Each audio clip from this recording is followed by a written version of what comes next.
First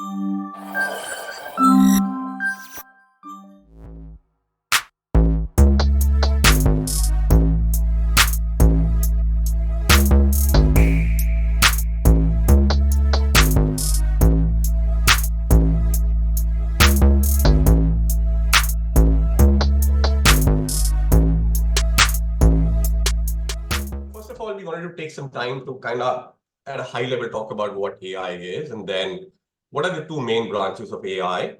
So AI essentially um, uh, is an aspect of technology where we train the machines to mimic humans. So we essentially want the machines to understand and learn how human works, and then deploy those machines to carry out a certain task. Now, those tasks can be in the form of predicting future. When I say future, it talks about future of a specific process, future of the work that is happening within the organization, or on the GenAI side, more about creating new stuff, creating content, and I'll talk about Gen AI more. So starting with predictive AI has been around for a long, long time. So essentially, predictive AI is the branch of AI which is very focused on the predictive aspect of the technology. So essentially, a lot of historical data is picked up, and models are created using that historical data, so that whenever you use that model, it can give you with certain bit of an accuracy as to how the future is going to look like. For example, predictive AI is used extensively in revenue forecasting within a lot of organizations, depending upon how the organization has fared or performed in revenue performance. You can create models based upon that data to figure out how your performance is going to look like in the next coming few months or even years as well. And that gives you a lot of power in terms of controlling your processes. Now, there are a lot of use cases for predictive AI other than what I just described. A lot of organizations use predictive AI for risk assessment as well. So based upon how historically the processes have worked, you can identify a specific risk within your process, and that risk can be very different based upon which industry or vertical or a department you're working in. That risk can be very related to hiring of employees, or bringing your product to the market, or looking at expanding your business into a new geography. Let's say, for example, predictive AI has been used fairly successfully in the medical domain for diagnosis. So a lot of data is gathered from the patients to figure out the prognosis of diseases, and then those outputs are used by medical practitioners to recommend medicines and also further course of action. So those are the generic use cases of predictive AI. There are a lot of benefits to using predictive AI within the organization. One being that it really automates your analytics within the organization. What that means is that you don't have to do the same analysis again and again. Once you create a model based upon your historical data, you can primarily use that model, just feed in the input parameters, and you get a prediction for future. So your resources don't have to spend time and again to create analysis to get to the final results. It also streamlines a lot of data processing, as I mentioned earlier. So instead of relying upon a ton of data every single time, now you have a model where you can just provide inputs, and it will start predicting the future of your processes. The only one limitation, which I will talk about as well later on, is that predictive AI only works with structured data. When I say structured data, it means numbers on your Excel sheets, numbers in your SQL databases, and that's where predictive AI comes into the picture, because it only can work with that sort of data. So that becomes, one of the limitations of predictive AI, because it can't work with unstructured data. There can be a lot of bias in the predictions because you are relying very heavily on historical data. So if your historical data has some flaws, your predictive model will start showing those flaws in the output as well. So you have to be very careful to ensure that your input data is correct. There has been a very structured, unbiased mechanism to collect that data, and only that data is fed into your predictive models to create a structure which can then start predicting your outputs. So now shifting gears towards Gen AI, which has gained a lot of traction in the last 1.5 years, I'd say, from a point when OpenAI came out with ChatGPT solution, and I'm pretty sure everybody's heard about ChatGPT.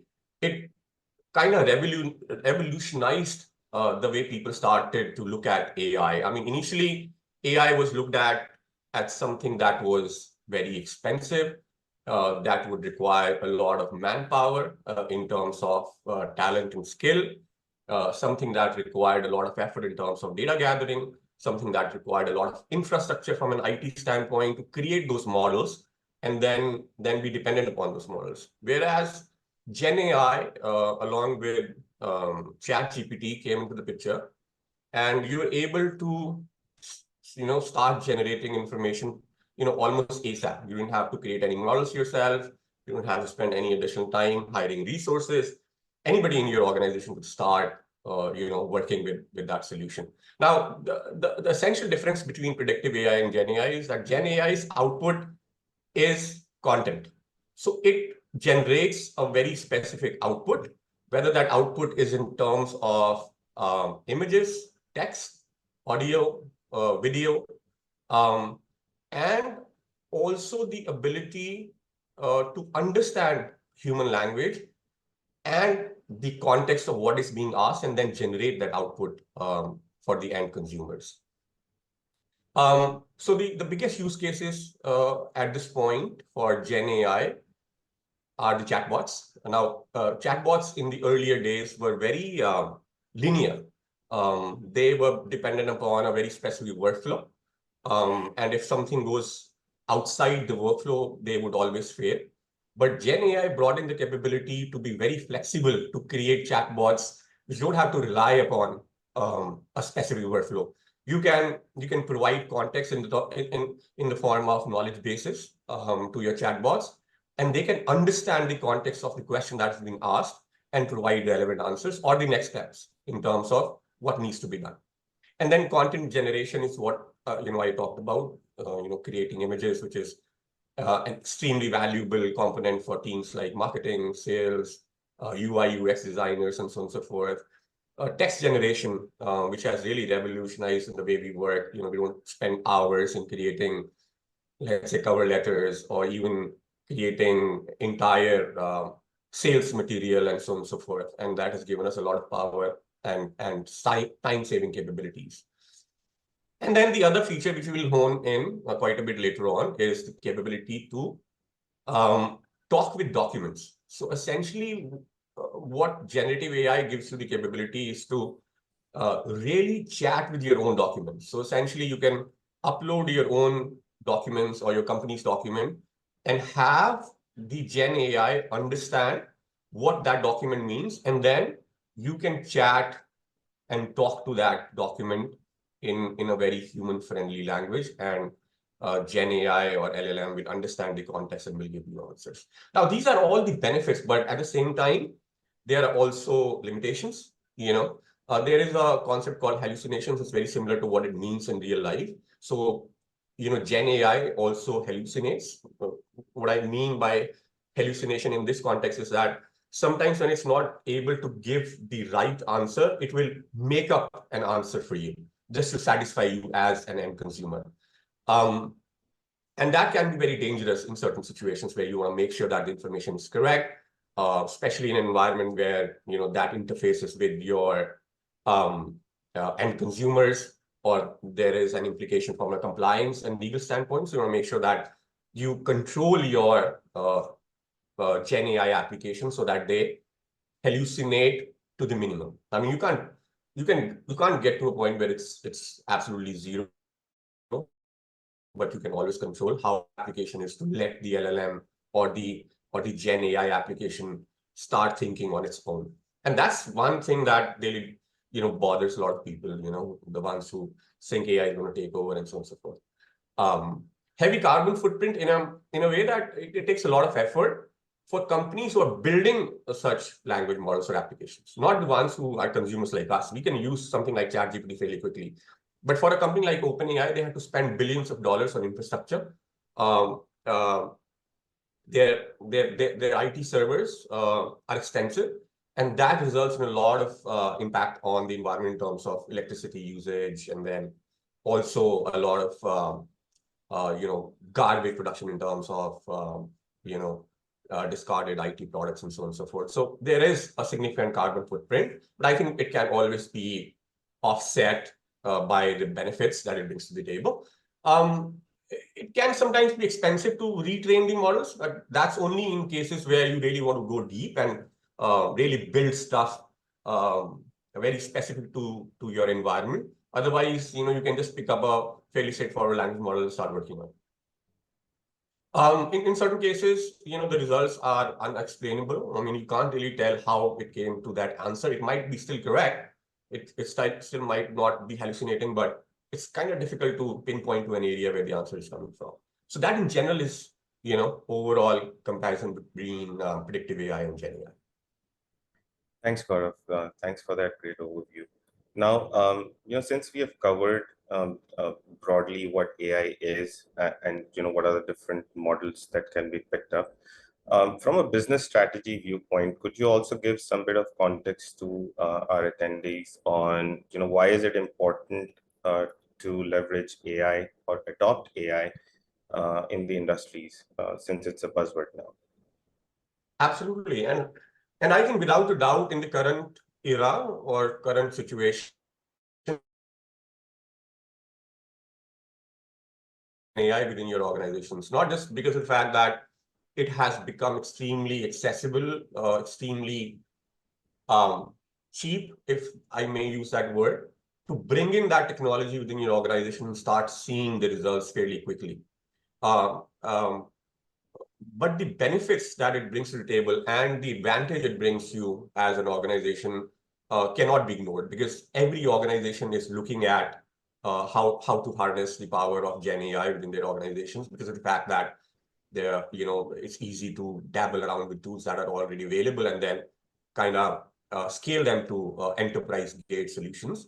One of the biggest reasons a lot of organizations started looking at Gen AI deployments is increased efficiency and cost reductions. And, I mean, irrespective of what your business goals are as an organization, every leader would want to improve efficiency and in turn save cost for the organization. There are always a lot of redundant processes in your organizations, whether it's repetitive manual processes done by folks on the floor, which can be automated, or information that, or the process which takes a lot of time because it's cumbersome. So Gen AI brings in the capability to automate those tasks fairly easily and quickly. And the idea is not to save cost by letting go of people because you've automated a process. The idea is that ideally your workforce should be working on higher value items within your organization and have machines do the dirty work.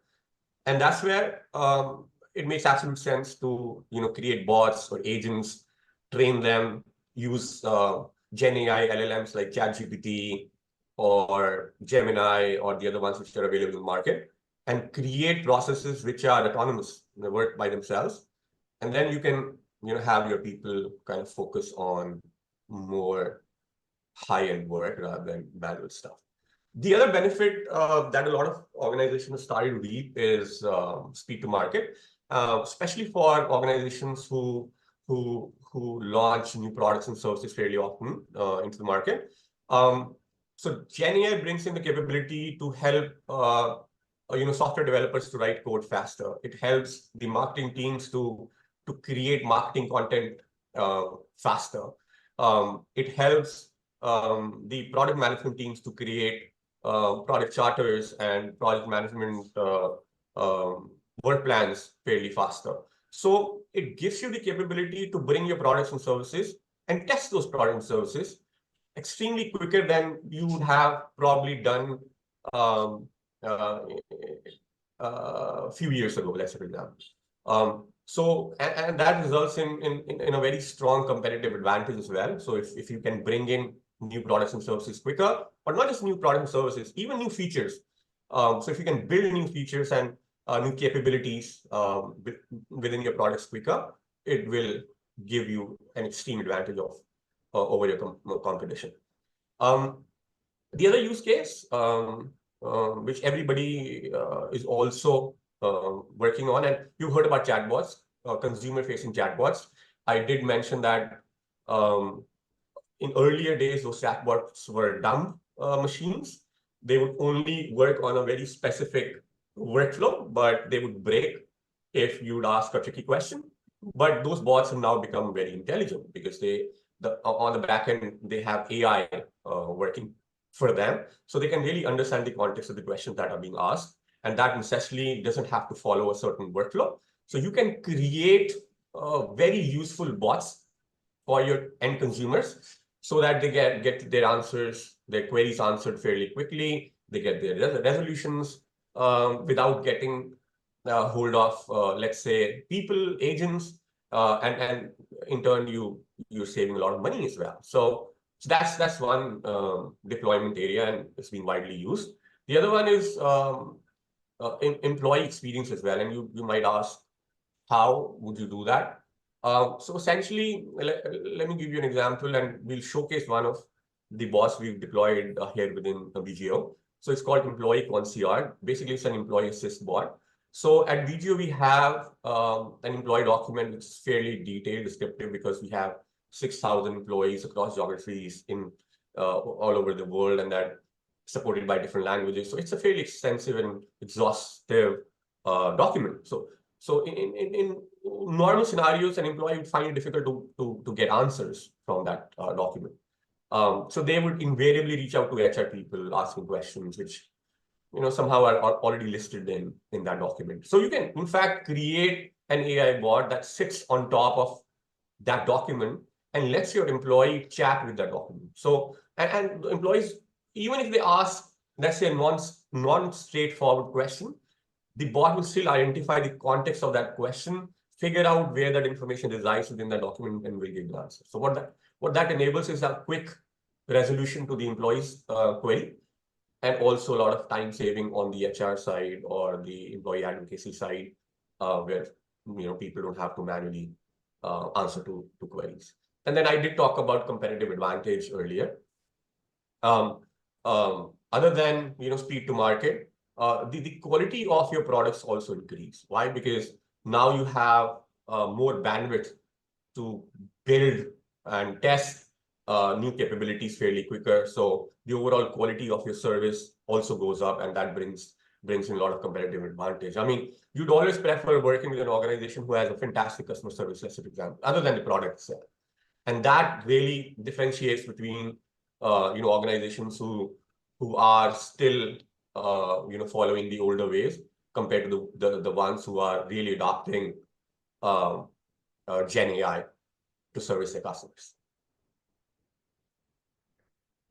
Thanks, Gaurav. So now, since we're talking about competitive advantage and why the adoption of AI makes more sense for the businesses, we have gathered some statistics around the adoption of artificial intelligence, whether it's predictive AI or Gen AI, specifically in the United Kingdom region.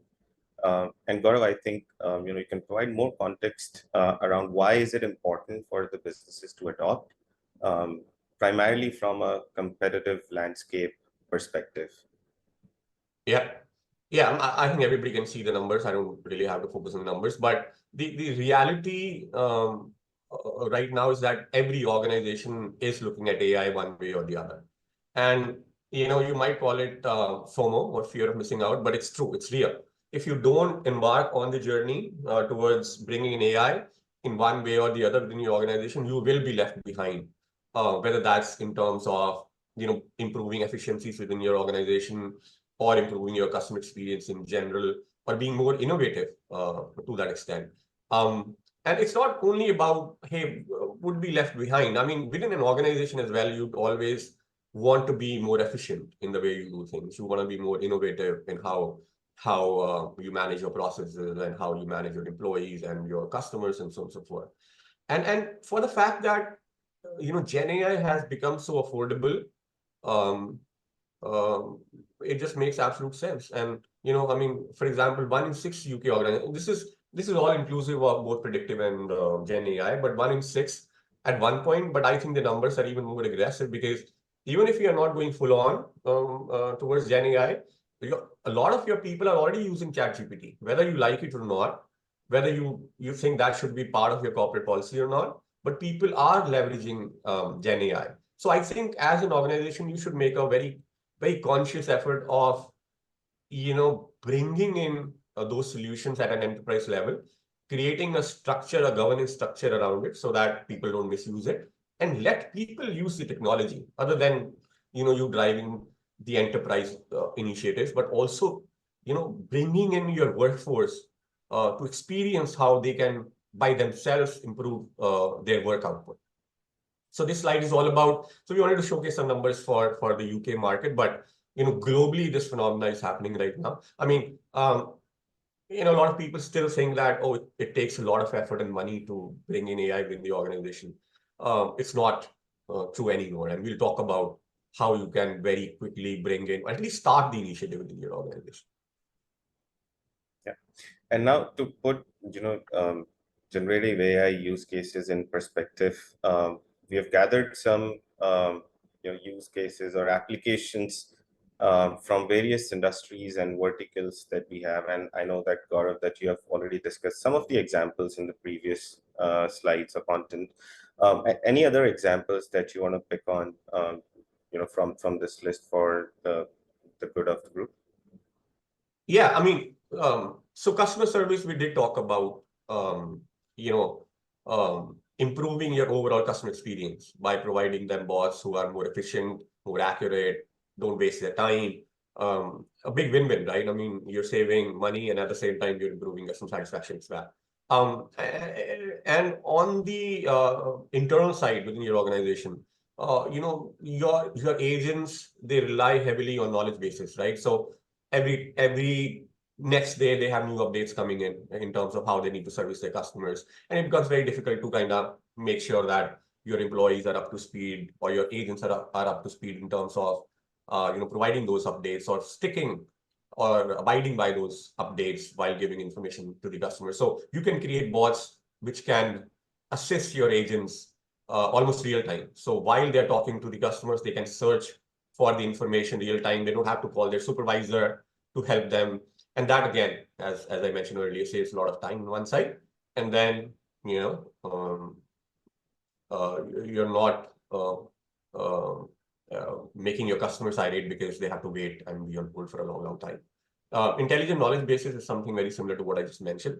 In the collection space, a lot of organizations are using AI for smart collection work, including of reminder generation and personalized emails.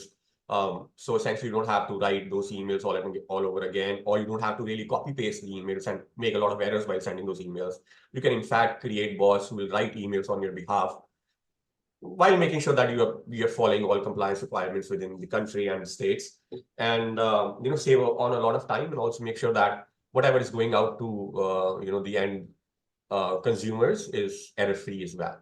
In the healthcare side, medical summary generation.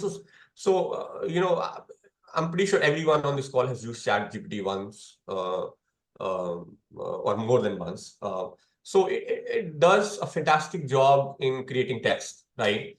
You can, in fact, provide a document to ChatGPT or any other LLM, for example, and ask that LLM to create a summary for you. You probably have seen Copilot coming in from Microsoft. Now that plugs into your emails, it plugs into your presentations, and without having to go through the entire document, you can have AI create summaries for you. And that applies everywhere. I mean, every industry, every vertical, every department. It's a very, very useful tool for the executives who want to look at summaries and save a lot of time. Billing automations is a very common use case which has happening, but it has become more efficient by the use of Gen AI. Similarly, in the automotive sector, a lot of people are using Gen AI for enhancing their sales processes, right from the process of generating qualified leads to, following up, to also making sure that the right information is provided. We in fact created a very dedicated bot for our sales team, which I'm happy to announce that they use fairly often and find it extremely useful. Because you want to make sure that the sales guys have all the tools to sell, and Gen AI can really come in handy when it comes to providing those tools or applications for them to be able to talk to the prospects in a better way. Similarly, fraud detection is another use case, because the Gen AI LLMs or language models can really understand the context of what's happening. So if there is an indication of fraud in, let's say, an email or a text or even voice for that matter of fact, it can really detect whether that is an indication of fraud. Now, a lot of organizations are using Gen AI to report those frauds and be more proactive to handle those situations. And then, across industry, you can see the use cases on this slide, but it's endless, right? I mean, if you see that the capability of Gen AI to, one, create very curated content in terms of text, just that in itself gives you immense power to do a lot of new things. And the other capability of really talking or giving you the ability to talk to your own documents, opens up so many opportunities for you to automate your processes. We are building a bot for our legal and compliance team. Their use case or their problem statement is that they spend hours and hours going through SOWs and RFPs, looking for those small one lines which can get us in trouble, right? Or those one small lines which are very important and should not be overlooked. So instead of going through every line by line, by not just one person, by multiple people, to ensure that nothing is missed, you can use the machine to actually comb through that document and list out those areas which might be of concern. And then you can take a decision whether you want to act on it or not. But imagine how much power and time saving you get because of that capability. Thanks, Gaurav. Now, since we have seen some of the examples of how Gen AI can be applied in various verticals, we have also put together some real-world examples or success stories that we have from various industries and verticals on how they've implemented Gen AI and how it has been successful for them. So the three examples here, which is one of the biggest telecom organizations from France, MasterCard, and Allstate Insurance from the States. All three of these organizations have invested and deployed in chatbots, which are primarily taking care of the customer conversations, questions, around the products, services, or policies, which has really enabled these organizations to, for the chatbots to take care of the initial or basic level of queries, while their prime agent support or voice support takes care of all the complex queries. So a lot of queries are being handled effectively and intelligently by these bots through Gen AI applications. And there's another example that we've put together for Bain and Company, which is one of the biggest consulting firms in the world, and they have collaborated with OpenAI to leverage their Gen AI capabilities for Coca-Cola, which is one of their clients. And what they're doing differently from chatbots is they're using Gen AI engines or technology to really revolutionize their marketing and audience targeting initiatives. And that's where they are getting, those creative campaigns that are being created now. And this is an overview of how different verticals are leveraging Gen AI. It could be in different examples that Gaurav just spoke about, but there are some more innovative sites coming up. And I'm sure, in coming future, we'll also see more innovative, usage of Gen AI. Now, from these real world examples, let's get into the weeds of understanding what is LLM, which is really essentially the core of the AI or Gen AI engines. And Gaurav, can you give some bit of overview of what LLMs are, what are the examples, and how does it really help in the AI enablement journey? Yes, I just wanted to spend a quick 1 minute to talk about LLMs because everybody keeps hearing about LLMs all the time. So I just wanted to give a bit of a context about what it is. So essentially, that's the core of how Gen AI works. So it is the type of AI that is built to understand human language, built to understand human language, understand the context, and based upon that context, provide and create and generate an output. And that output, again, as I mentioned earlier, can be in the form of text, images, video, audio, um, um, based upon whatever the requirements might be. Now, though these LLMs are not easy to build, and that's why I mentioned that you really don't have to invest time in building these LLMs because these are already available to you. Companies have already invested a lot of time and money, like ChatGPT spent billions of dollars creating, OpenAI spent billions of dollars creating ChatGPT, and then Google has invested a lot of money in Gemini, and Meta is really honing in on Llama 3. All of them are LLMs. The good thing is that you don't have to create your own LLMs. You can just use the LLMs which are already available. So that means you don't have to invest time and money on infrastructure. You don't have to invest time and money on hiring extremely expensive data scientists to create these models because they're already available. You can always custom tune them for your own requirements. But the good thing is that they're available to you to be used, and they're not expensive. I mean, they usually bill you based on tokens, and tokens are how much data you're ingesting in terms of words which are going into the LLM and the responses that are coming up. But when you deploy these within your organizations, it's not that expensive when it comes to bigger scheme of things.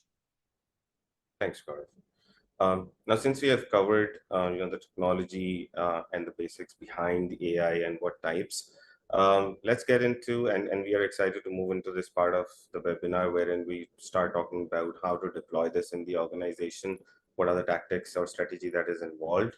Gaurav, would you like to give an overview of, what are the steps involved, and what timelines are we talking about when an organization wants to move forward and deploy Gen AI within their organization?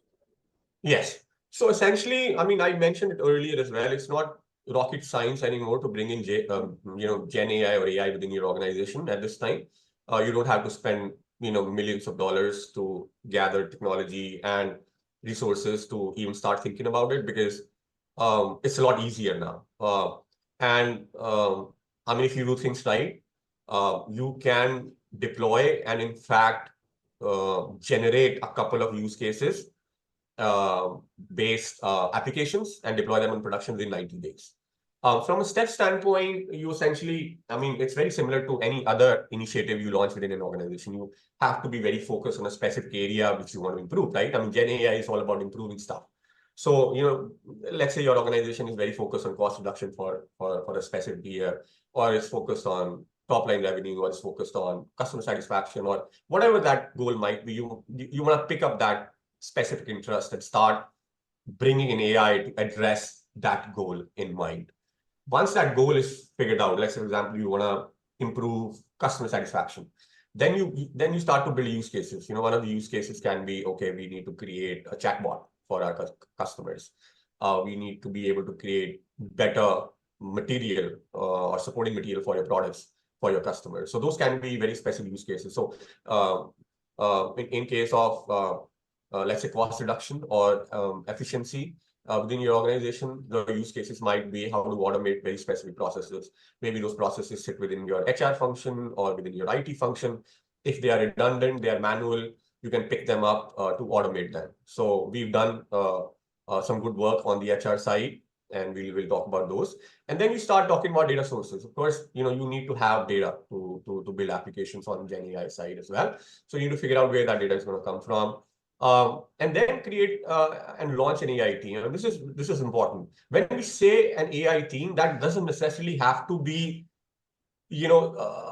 super brainy, expensive data scientists. I mean, that's not what we mean by an AI team. AI team essentially can be a mix of people from your IT team who will provide the infrastructure internally. It will also be people from operations or support groups where you're trying to pull the use case from.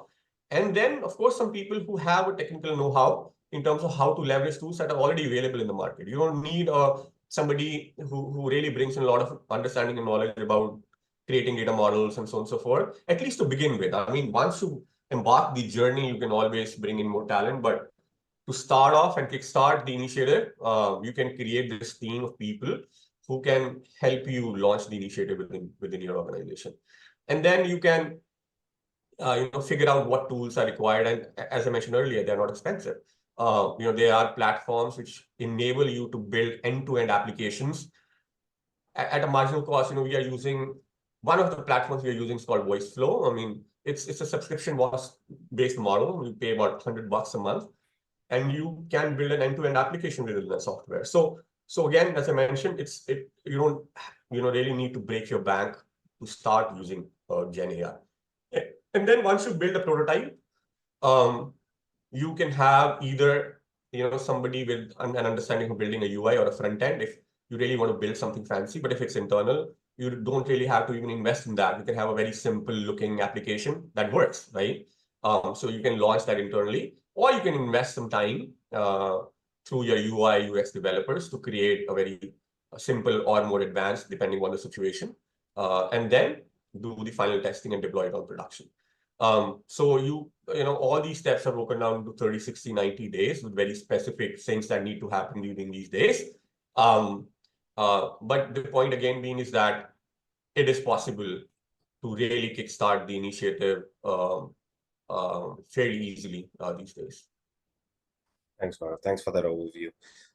Now, since deployment and implementation is, of course, the first step, the second step would be to also understand how to measure the success of these programs and how to do that.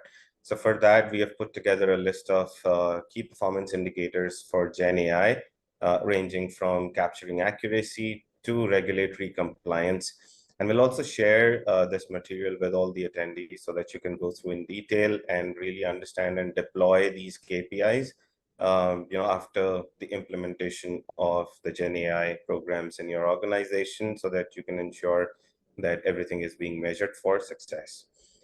Now, moving on from KPIs, we would like to discuss how BG or Bill Gosling Outsourcing has been able to launch Gen AI within a span of 90 days. And what were the different phases, of course, that would relate to the slide that Gaurav was talking about earlier. But this is more to put in context of how we were able to leverage and what benefits we are getting out of it, which we would show in the use cases in the upcoming slides. Gaurav, your view on how the idea to implementation journey has been? Yes, absolutely. We essentially followed the same structure as we looked at in the previous slide, but we wanted to bring in our own flavor. And both Kenny Johnston, who is our president, and Dave, who is our CEO, they have always been very focused on bringing and leveraging technology to bring in more efficiencies and making our organization better for not just our end consumers, but also for our internal employees as well. So, when Kenny and Dave, they embarked on the journey, they were very clear that we don't want to restrict Gen AI to just the technology teams. We want to make sure that we make our entire workforce aware of what this brings to the table.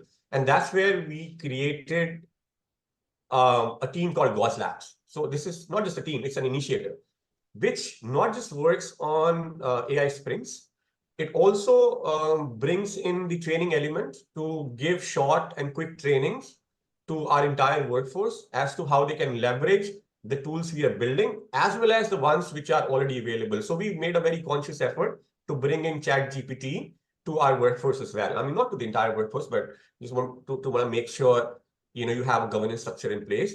But you want to make sure that it's in the hands of people who can very responsibly use the technology to, better do their work in their day-to-day lives. So at the same time, we are building bots using our technology teams. We are also making sure that we are extending that capability to our entire workforce. So on one side, we have an enterprise AI initiative where our core technology team builds enterprise-grade AI applications for us and for our clients.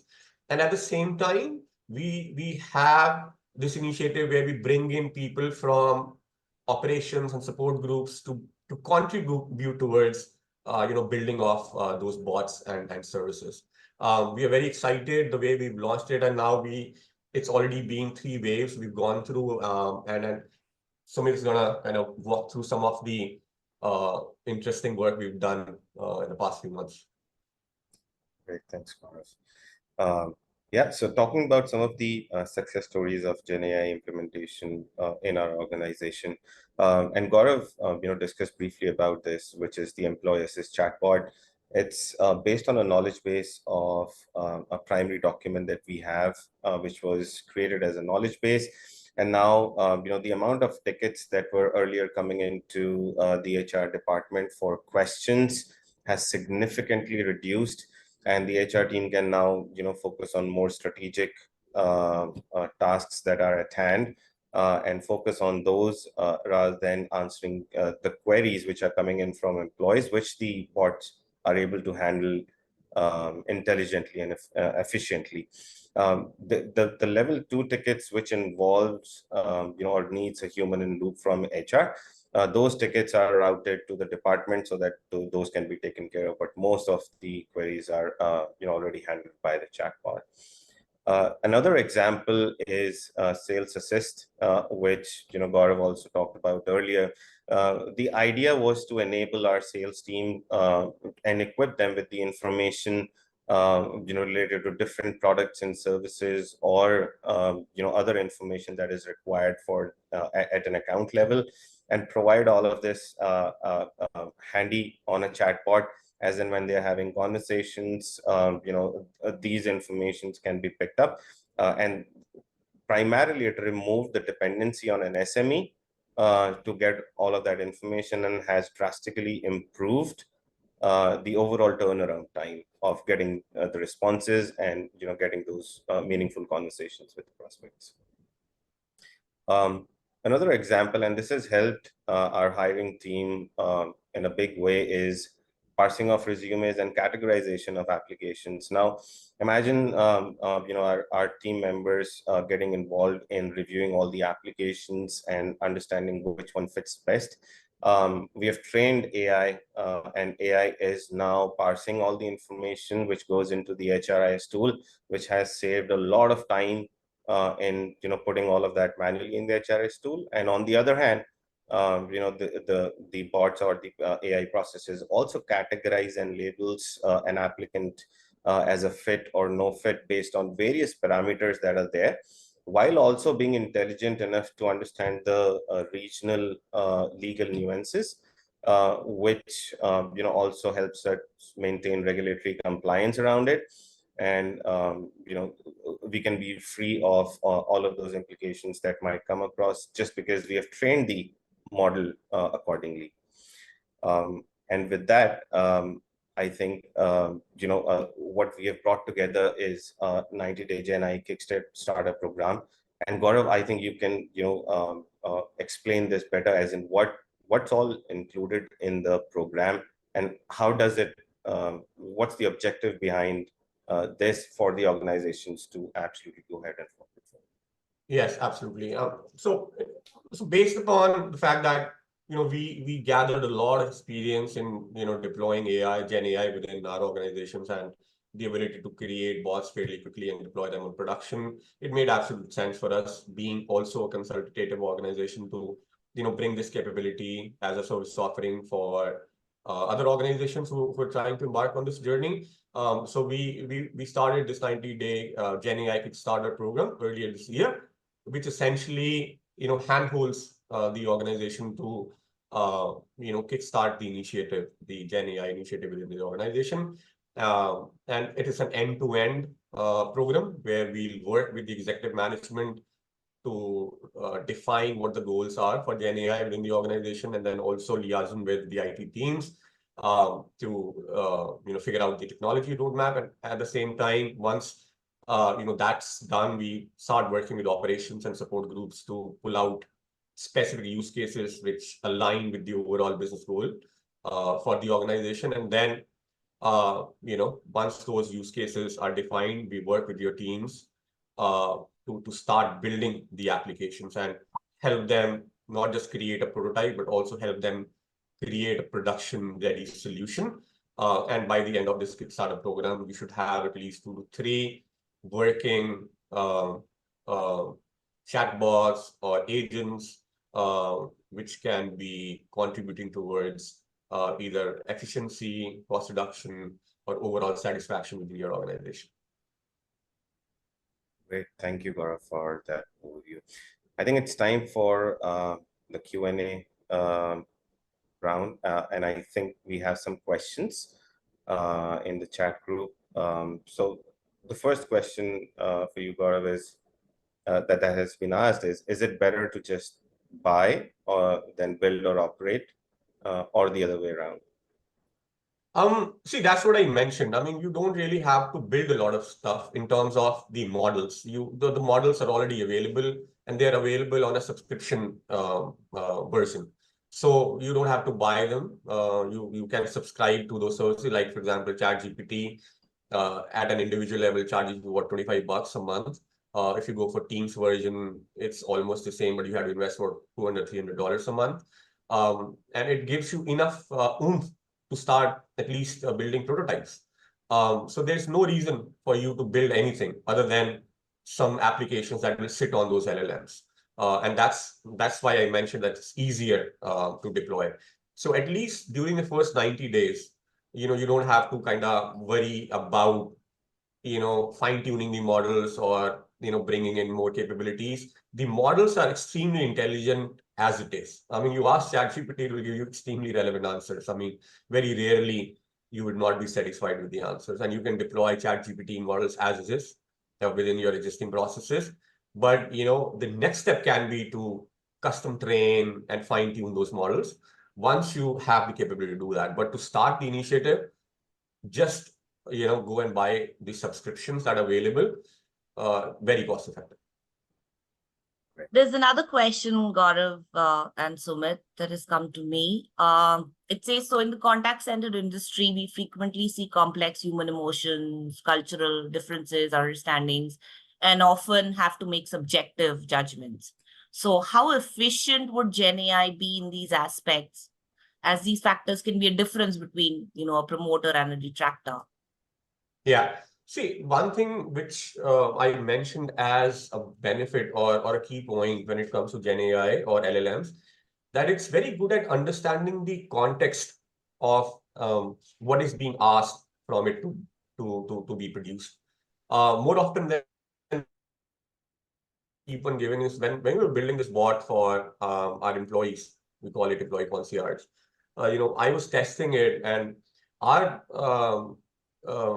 handbook has very generic guidelines around employee behavior, right? So, I asked the bot a question that, I get beaten up every time I step out of my workroom.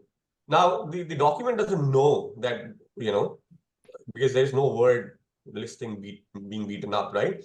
But the LLM could understand that beaten up is very equivalent to being harassed in the organization, and it gave a very descriptive answer in terms of who you should reach out to. So, it does understand nuances, but you always have the capability to fine tune. So let's say, for example, if, while you're testing the application, you find certain answers are not up to the mark, you can always tell the LLM that, hey, you know what, next time this type of question comes in, give an alternative answer.